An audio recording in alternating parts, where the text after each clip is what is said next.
பெரியகுளம் அருகே பணியிட மாறுதலை ஏற்க மறுத்த தலைமையாசிரியர் பள்ளியை பூட்டிவிட்டு தலைமறைவானதால் மாணவ மாணவிகள் நடு ரோட்டில் அமர்ந்து போராட்டத்தில் ஈடுபட்டனர். தேனி மாவட்டம் பெரியகுளம் அருகே உள்ளது மீனாட்சிபுரம். இங்குள்ள ஊராட்சி ஒன்றிய நடுநிலைப் பள்ளியில் 150க்கும் மேற்பட்ட மாணவ மாணவிகள் படிக்கின்றனர். இப்பள்ளியில் பணிபுரிந்த தலைமையாசிரியர் தயாநிதிக்கு பணியிட மாறுதலுக்கான ஆணை பிறப்பிக்கப்பட்டது.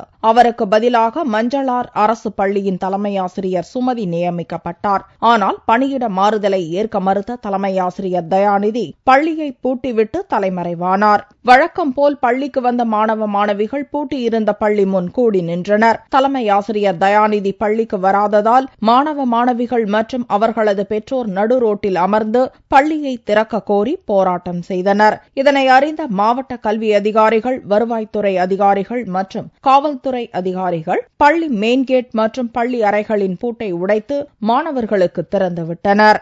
வழக்கம் போல ஸ்கூலுக்கு எப்பயுமே காலையில 8 மணி போல வந்தோம். பழைய ஹெச்எம் கதவை பூட்டிட்டு போயிட்டாங்க. புது ஹெச்எம் இப்ப வந்திருக்காங்க. அவங்க கதவை திறக்க முடியாம நாங்க எல்லாம் ரோட்ல உட்கார்ந்துருக்கோம். பள்ளியை பூட்டி சென்ற தலைமையாசிரியர் மீது துறை ரீதியான நடவடிக்கை எடுக்கப்படும் என மாவட்ட கல்வித்துறை அதிகாரிகள் தெரிவித்தனர்.